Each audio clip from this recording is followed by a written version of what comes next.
फिर हमारा जो इस चैप्टर में जो मेन टॉपिक है ना, वो ये है टाइप्स ऑफ केमिकल रिएक्शन, कि केमिकल रिएक्शन कितने टाइप की होती है।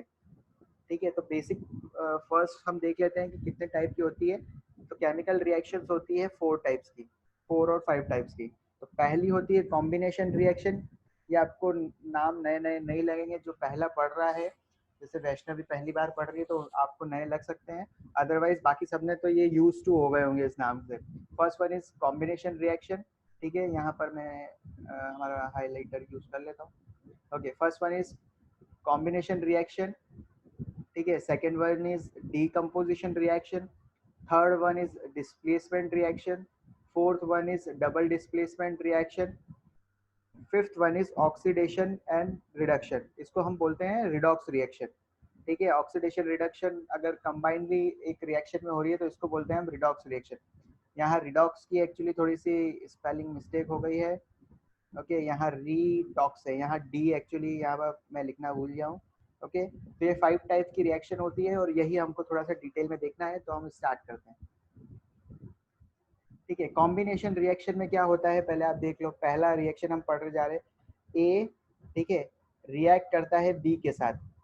अगर ए रिएक्टेंट है, वो बी के साथ जब रिएक्ट करता है तो कॉम्बिनेशन रिएक्शन में क्या हो जाता है, वो फॉर्म हो जाता है ए बी। मतलब जितने भी एलिमेंट्स और कंपाउंड आपस में रिएक्ट कर रहे हैं तो वो आपस में क्या हो जाते हैं, कंबाइन हो जाते हैं, इसलिए क्या बोल दिया इस रिएक्शन को, कॉम्बिनेशन रिएक्शन।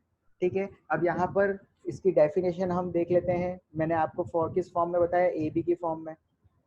ओके, अब आप देखो इसकी डेफिनेशन से हम चलते हैं। Okay, in combination reaction two or more substance combine to form a substance। ठीक है, अब टू और मोर सब्सटेंस क्या होते हैं, कंबाइन होते हैं to form a new substance. Example देखोगे आप तो उससे आपको ज्यादा समझ में आ जाएगा। जैसे कार्बन जो आपका सॉलिड है, जब वो ऑक्सीजन से रिएक्ट करता है तो आपको क्या मिल जाती है, कार्बन डाइऑक्साइड। ओके, फिर उसके बाद देखते हैं हाइड्रोजन जब रिएक्ट करती है ऑक्सीजन के साथ तो आपको मिल जाता है वाटर। तो मतलब यहाँ पे क्या दिख रहा है आपको, एक कॉम्बिनेशन दिख रहा है। ठीक है, जो हाइड्रोजन था वो ऑक्सीजन से कंबाइन हो गया और उसने बना दिया वाटर। तो ये इस ऐसे टाइप की रिएक्शन को बोलते हैं combination reaction. It's a very very simple. ठीक है, तन्वी मुझको कमेंट बॉक्स करके बता दो कि आपको को ये चीज पता चली कि नहीं चली, so that I can move next.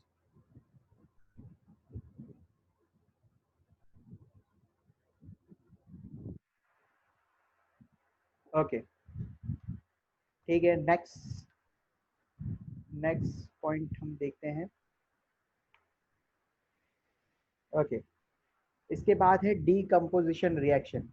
ठीक है, डीकम्पोजिशन रिएक्शन नाम से ही एक्चुअली आपको कर वैष्णवी से, sir please explain again. Okay, ठीक है।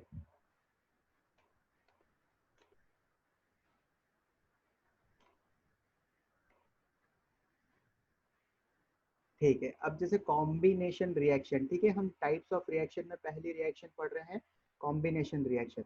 अब कॉम्बिनेशन रिएक्शन क्या होती है, जैसे कि आपका ए एक रिएक्टेंट है, ए रिएक्ट करता है दूसरे सब्सटेंस से जो कि है बी। ठीक है, और आपको क्या फॉर्म हो रहा है, ए बी। ठीक है, आपको फॉर्म हो रहा है ए बी। तो यहाँ पर आप देख सकते हो ए जो है रिएक्ट करता है बी के साथ तो क्या फॉर्म हो रहा है, ए बी फॉर्म हो रहा है। मतलब ये क्या हो रहा है, कंबाइन हो रहा है।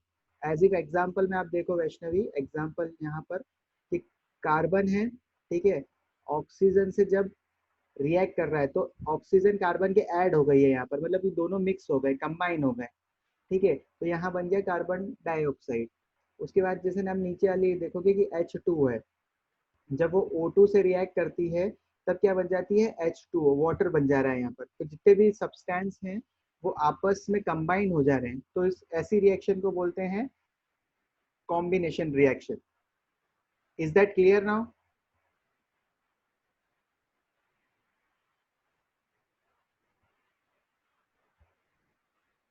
ओके, ठीक है, अब इसके बाद ध्यान से देखो।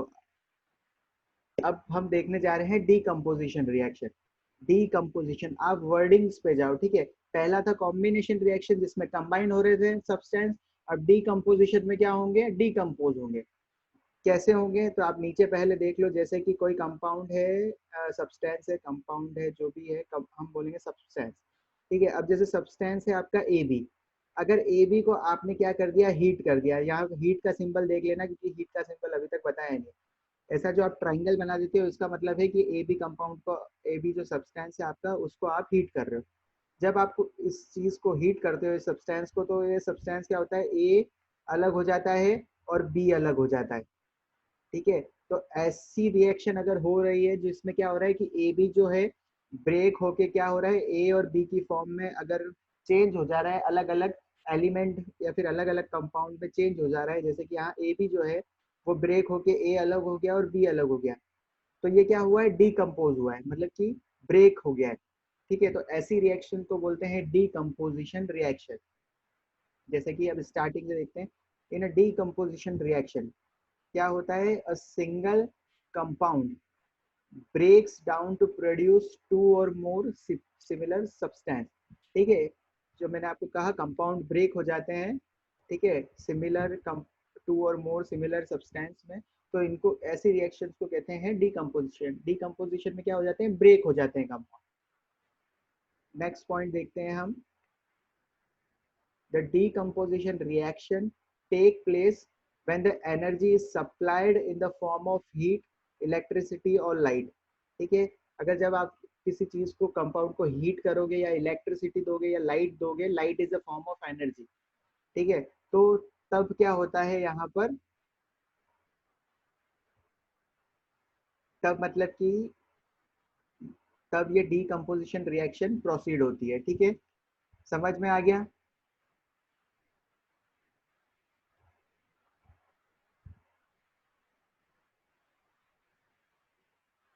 ओके, वैष्णवी, जब भी मैं पूछ रहा हूँ तो एक्चुअली मैं डायरेक्टली आपसे ही पूछ रहा हूँ, बाकी सब बच्चों ने एक्चुअली कर रखा है, तो आप टाइपिंग पे थोड़ा सा चैट बॉक्स पे एक्टिव रहे। ओके, ठीक है, तो अब इसके एग्जाम्पल देख लेते हैं थोड़े से। ओके, इसके एग्जाम्पल मैंने यहाँ पे लिखे ही नहीं है, तो चलो ठीक है, एग्जाम्पल मैं आपको यहाँ पर बता देता हूँ। अब जैसे कि आपका है कैल्शियम कार्बोनेट, CaCO3। ठीक है, इसको जब आप ब्रेक करोगे ना, इसको जब हीट करोगे आप, कैल्शियम कार्बोनेट ये है, तो यहाँ पर कैल्शियम ऑक्साइड अलग हो जाएगा, CaO plus CO2 gas release हो जाएगी, तो CO2 गैस में नीचे लिख देता हूँ, वहां पे आ नहीं रही, CO2। ठीक है, यहाँ पर मैं ये इस चीज को इरेज कर देता हूँ।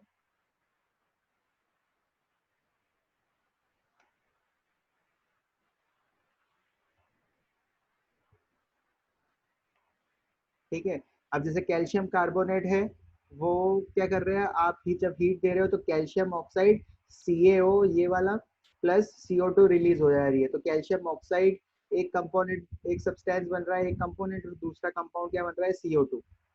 ठीक है, अगर ऐसे ही रिएक्शन जो आपको ब्रेक वाली लगे, जो कि टूट रही है, ठीक है, एक एक सब्सटेंस से दो या दो से ज्यादा सब्सटेंस में चेंज हो रही है, तो ऐसे रिएक्शंस को आप क्या बोलते हो, डीकम्पोजिशन रिएक्शन।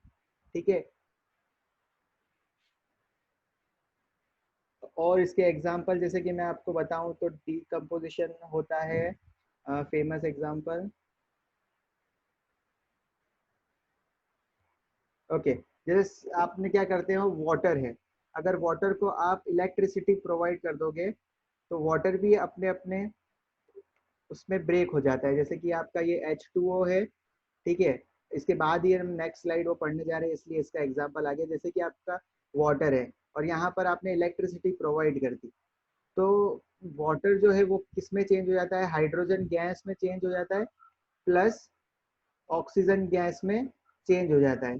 अभी आप यहाँ देख सकते हो कि ये जो रिएक्शन है ये बैलेंस नहीं है, तो इसको बैलेंस करने के लिए आप क्या करोगे, यहाँ 2 लगा दोगे और यहाँ 2 लगा दिया, और ये इक्वेशन क्या हो गई, बैलेंस हो गई। ठीक है, तो डीकम्पोजिशन ऑफ वाटर हो गया, तो ये भी कैसी रिएक्शन हो जाएगी, डीकम्पोजिशन, क्योंकि यहाँ पर क्या हो रहा है, एक सब्सटेंस से चेंज होके कैसे कितने बन रहे हैं, एक से ज्यादा यहाँ पर सब्सटेंस हमको मिल रहे हैं, डीकम्पोज हो रहा है वाटर को। ठीक है, ऐसे बहुत सारी जैसे कि CO2 को भी आप ऐसे ब्रेक कर सकते हैं। ठीक है, और भी बहुत सारी डीकम्पोजिशन रिएक्शंस होती है। ठीक है, एक दो एग्जांपल और मैं बता ही देता हूँ हम।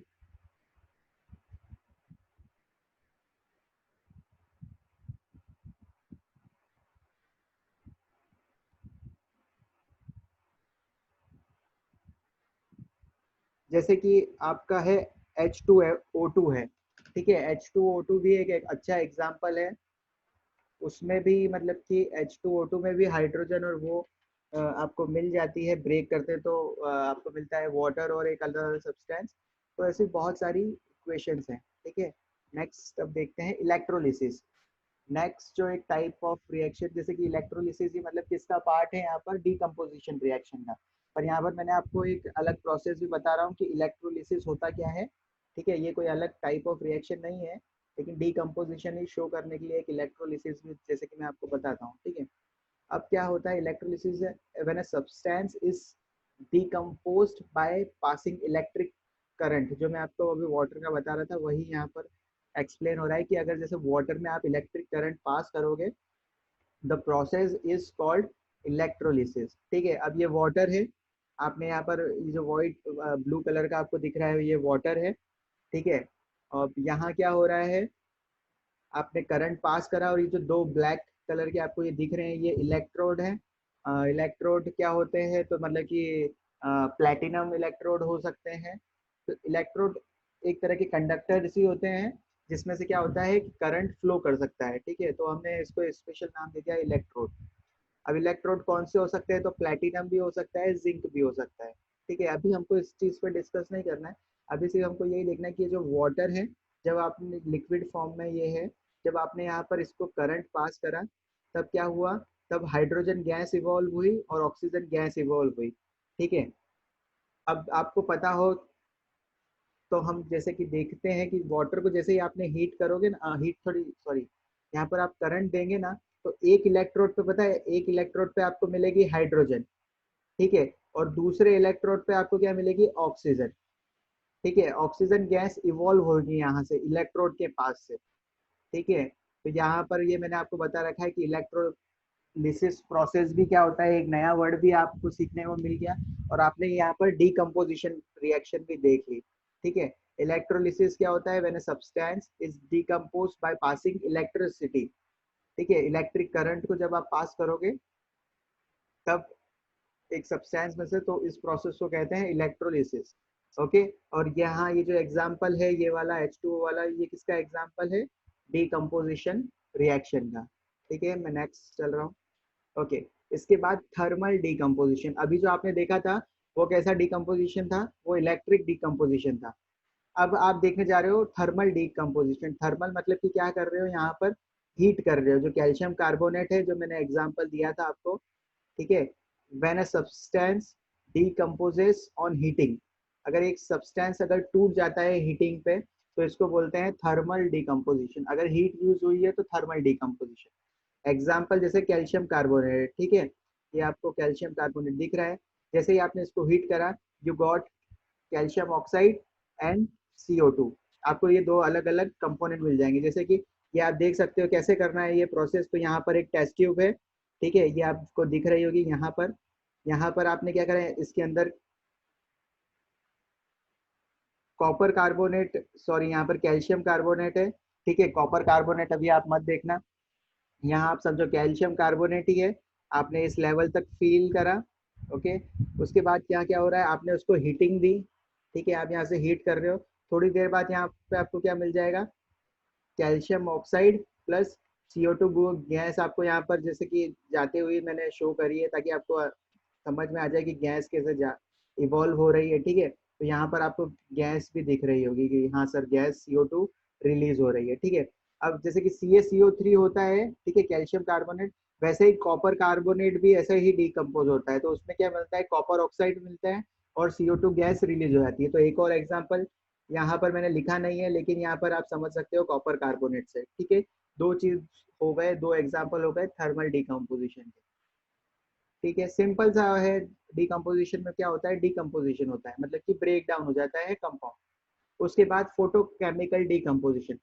फोटोकेमिकल डिकम्पोजिशन क्या होता है, अगर लाइट मिल जाती है, फोटोकेमिकल मतलब लाइट अगर सब्सटेंस को मिल जाती है, तो अगर वो डिकम्पोज हो जाता है तो उसको कहते हैं फोटोकेमिकल डिकम्पोजिशन, ओके। सिंपल, पहले मैंने आपको सनलाइट बता दिया। सनलाइट अगर आप किसी कंपाउंड को मिलती है तो वो डिकम्पोजिशन, डिकम्पोज अगर हो जाए तो ऐसी रिएक्शन को बोलते हैं फोटोकेमिकल डिकम्पोजिशन, ठीक है। फर्स्ट पॉइंट हम देखते हैं, when a substance is decomposed in the presence of sunlight. ठीक है, when a substance is decomposed in the presence of sunlight, it is called photochemical decomposition. ठीक है, अगर किसी सब्सटेंस को आप सनलाइट के प्रेजेंस में डीकम्पोज अगर वो हो जाता है तो उसको बोलते हैं फोटोकेमिकल डीकम्पोजिशन। तो फोटोकेमिकल मतलब कि आपको याद रखना है सनलाइट डायरेक्ट। अब जैसे कि एग्जांपल अगर आपको मैं बताऊं तो AgBr है, ठीक है, इसको बोलते हैं सिल्वर ब्रोमाइड।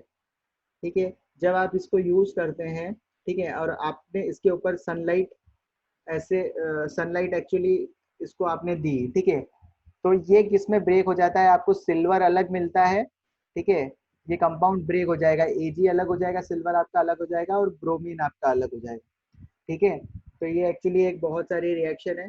उसके बाद देखो कि photo decomposition of in the surface. Okay, ठीक है, अब क्या होता है कि हमारी जो वाटर की सरफेस है, ये जो वाटर की सरफेस है हमारी, ऊपर से हमको सनलाइट मिल रहा है, देखो आप देख ही सकते हो, सन आपको दिख रहा होगा यहाँ पर। और फिर उसमें क्या होता है, जैसे कि अगर आयरन प्रेजेंट हो, ठीक है, आयरन कौन सी फॉर्म में प्रेजेंट हो, उसकी आगे ये ब्रैकेट में लिख रखा है 3, तो मतलब उसकी वैलेंसी कितनी है, +3। तो जैसे ही उसको लाइट मिलती है, ठीक है, उसको लाइट मिलती है तो वो किस फॉर्म में चेंज हो जाता है, आयरन 2 फॉर्म में चेंज हो जाता है। ठीक है, आयरन 2 में चेंज होने के बाद वो क्या करता है, H2O2 के साथ रिएक्शन करता है, वाटर के अंदर H2O2 थोड़ी सी प्रेजेंट होती है, तो वो फॉर्मेशन कर देता है Fe+3 की, वापिस Fe+3 बना देता है, और दो साथ में क्या बना देता है, OH मतलब OH डॉट OH माइनस। अब ये जो OH डॉट है, ये CH3Hg से जब रिएक्ट करता है तब आपको मरकरी अलग मिल जाती है, CH3 मिथाइल रेडिकल अलग मिल जाता है, और OH माइनस आयन वहीं पर रहता है। तो ये भी एक्चुअली क्या है, एक एग्जांपल है फोटो केमिकल डीकम्पोजिशन का। ठीक है, आपको एक्चुअली ये एग्जांपल मैंने बता रखा है, ठीक है, ये थोड़ा कॉम्प्लेक्स एग्जांपल है, आपको एग्जांपल सिंपल सिंपल यूज करना हो तो आप AgBr यूज करना, ठीक है, AgCl यूज करना, ठीक है, AgI यूज करना, ठीक है। तो ये सारे अच्छे एग्जांपल्स हैं डीकम्पोजिशन के लिए। ये एक्चुअली मैंने सिर्फ बता रखा था कि मरकरी कैसे एक्चुअली आपको मिलती है, ठीक है, कैसे मतलब कि ये जो आपको CH3 मिथाइल मरकरी जो होता है उसको कैसे मतलब कि उसमें से मिथाइल हम एक्सट्रैक्ट करते हैं, ये थोड़ा सा वो प्रोसेस बता रखा था यहाँ पर। लेकिन अभी सिर्फ सिंपली हमको यही समझना है कि डीकम्पोजिशन में क्या होता है, फोटोकेमिकल डीकम्पोजिशन में AgBr होता है। ओके, ये एग्जाम्पल था। Sir what does that dot represent, okay, ठीक है, डॉट रिप्रेजेंट करता है कि उसके पास सिंपली एक फ्री रेडिकल है, ठीक है, एक फ्री रेडिकल है, जैसे OH माइनस जो आपको शो हो रहा है, OH माइनस। अब OH माइनस में क्या है, माइनस का मतलब होता है किसी का एक इलेक्ट्रॉन ले लिया है, ऑक्सीजन ने किसी का एक इलेक्ट्रॉन ले लिया है, तो इसलिए उस पर लग गया माइनस। अब जब OH अगर डॉट है ना, इसका मतलब है कि इसके पास एक इलेक्ट्रॉन इसका खुद का है, वो मतलब कि रिएक्शन करने के लिए तैयार खड़ा है, या तो कोई उसको ले ले, या तो कोई इससे एक इलेक्ट्रॉन ले ले, या फिर कोई उसको एक इलेक्ट्रॉन दे दे। ठीक है, तो माइनस का मतलब है इलेक्ट्रॉन ले लिया है, डॉट का मतलब है कि उसके पास फ्री रेडिकल है, फ्री रेडिकल मतलब कि एक इलेक्ट्रॉन उसके पास ऐसे ही पड़ा हुआ है। ठीक है, नेक्स्ट स्लाइड देखते हैं। ओके, रिएक्टिविटी सीरीज हमको थोड़ी देखनी है। तो अब जो जितने भी मेटल होते हैं इनको हम कुछ मेटल्स को बोलते हैं हाईली रिएक्टिव, कुछ मेटल को बोलते हैं लीस्ट लीस्ट रिएक्टिव, और इनके बीच में जो होते हैं उनको हम बोलते हैं मॉडरेट रिएक्टिव। ठीक है, तो सबसे पहले ये देखो कि कुछ मेटल्स होते हैं, मेटल को मैंने 3 पार्ट में डिवाइड कर दिया है। ठीक है, अब जिनको मैं हाईलाइट कर रहा हूँ वो है हाईली रिएक्टिव, जैसे कि पोटेशियम, सोडियम, कैल्शियम, मैग्नीशियम। ये जो 4 है ना बच्चों, this is very highly reactive metal. ठीक है, this is very highly reactive metal. उसके बाद जैसे कि मैं आपको बताता हूँ कि उसके बाद जो नीचे आती है ना, एल्यूमिनियम, जिंक, आयरन, टिन और लेड। ठीक है, ये जो मेटल्स हैं ये है मॉडरेट रिएक्टिव। कैसे रहे हैं बच्चों ये मेटल, मॉडरेट रिएक्टिव, इनके मोड पर डिपेंड है कि हम रिएक्शन करें या ना करें। ठीक है, पोटेशियम, सोडियम, कैल्शियम और मैग्नीशियम कैसे हैं, ये तो हाईली रिएक्टिव है। ये क्या है कि सिर्फ वाटर से, कोल्ड कोल्ड वाटर से भी रिएक्शन कर जाते हैं, जबकि एल्यूमिनियम, जिंक, आयरन और टिन क्या है, कोल्ड वाटर से रिएक्ट नहीं करते। उसके बाद जो आपको दिख रहा है ये जो हाइड्रोजन है, ठीक है, ये हाइड्रोजन आपको दिख रहा है, हाइड्रोजन के अगर नीचे जितने एलिमेंट आपको दिख रहे हैं ना, वो कैसे हैं, ये सबसे लीस्ट रिएक्टिव है। कॉपर हो गया, मरकरी हो गया, सिल्वर हो गया, गोल्ड हो गया। तो मैंने जो मेटल्स हैं उनको तीन टाइप में बांट दिया। एक होता है वेरी रिएक्टिव, उसके बाद होते हैं मॉडरेट रिएक्टिव, उसके बाद होते हैं लीस्ट रिएक्टिव। ठीक है, अब जो मोस्ट रिएक्टिव होते हैं वो क्या करते हैं, रिएक्शन तेज करते हैं, ठीक है, हाईली रिएक्टिव होते हैं। जो मॉडरेट हैं वो क्या करते हैं, थोड़े से कम रिएक्टिव होते हैं, मतलब कम रिएक्शन, उनमें टाइम ज्यादा लगता है और उनको टेम्परेचर भी थोड़ा ज्यादा चाहिए रहता है, तब मतलब कि थोड़े से इतराते हैं वो। ठीक है, जैसे कि एल्यूमिनियम, जिंक, आयरन और टिन लेड हो गया, ये जो यहाँ पर आपको मैंने थोड़ा सा पिंक कलर में दिखाया है वो, ये क्या है, मॉडरेट रिएक्टिव है। उसके बाद जितने भी आपको दिख रहे हैं ना, कॉपर, मरकरी, गोल्ड, ये क्या है, लीस्ट रिएक्टिव है। ये मतलब आलसी है, ये किसी से रिएक्शन करते ही नहीं। ठीक है, इसलिए ये क्या होते हैं, फ्री स्टेट में हमको मिलते हैं। ये जो आपको मिलते हैं ना, फ्री स्टेट में मिलते हैं। जबकि आपको एल्यूमिनियम, आयरन और सोडियम, ये जितने भी होते हैं रिएक्टिव जो हैं, ये क्या करते हैं, कंबाइंड स्टेट में मिलते हैं अर्थ क्रस्ट में, मतलब कि किसी के साथ मिले हुए रहते हैं, फिर हम इसको सेपरेट करते हैं। जबकि ये जो नीचे वाले चार दिख रहे हैं ना, ये प्योर ऐसे के ऐसे ही हमको अर्थ क्रस्ट में मिल जाते हैं। ठीक है, अब यहाँ पर एक ऑर्डर आपको दिख रहा होगा। ठीक है, ये पूरी सीरीज बनी है यहाँ पर। ठीक है, जैसे पोटेशियम को आप के लिखते हो, सोडियम को Na, वैसे ही कैल्शियम को Ca, मैग्नीशियम को Mg, एल्यूमिनियम को Al, जिंक, फिर आयरन, फिर टिन, उसके बाद लेड, उसके बाद कॉपर, मरकरी, और फिर क्या है, Ag और Au, सिल्वर और गोल्ड। तो मतलब कि यहाँ पर जो सबसे ऊपर होते हैं, ठीक है, ये जो आपको ऊपर दिख रहे हैं ये मोस्ट रिएक्टिव होते हैं। और जैसे जैसे आप नीचे जाओगे तो आपको क्या मिलते जाएंगे, लीस्ट रिएक्टिव मेटल्स आपको मिलते जाएंगे। अब ये हम रिएक्टिविटी सीरीज क्यों पढ़ रहे हैं, इसका आंसर मैं आपको नेक्स्ट स्लाइड में बताता हूँ।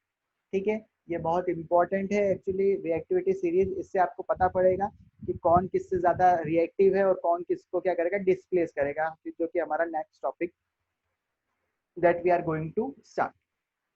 ठीक है, अब देखो ध्यान से, डिस्प्लेसमेंट रिएक्शन।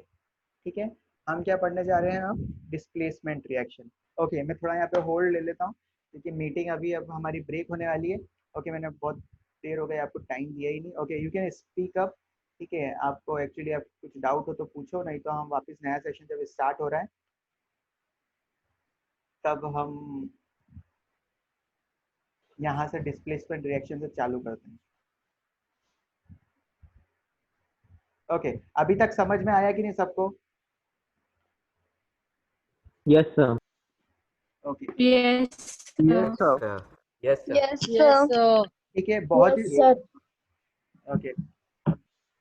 कुछ कुछ चीजें अगर जैसे आप भूल गए होंगे तो आपको रिफ्रेश भी हो गई होगी कि हाँ ऐसा था कि, और मतलब कि अब Excuse me, sir. Yes, Sir, how is that dot OH formed? How dot O H form, actually ठीक है, जब आप रिएक्शन मैकेनिज्म पढ़ोगे ना, ठीक है, आपकी हायर क्लासेस नेक्स्ट क्लास में मतलब कि आप पढ़ोगे ना कि क्या होता है कि इनके मैकेनिज्म कैसे होते हैं, तब मतलब कि क्या होता है कि जैसे ही सनलाइट पड़ती है, ठीक है, जैसे क्लोरीन है Cl2, तब क्लोरीन क्या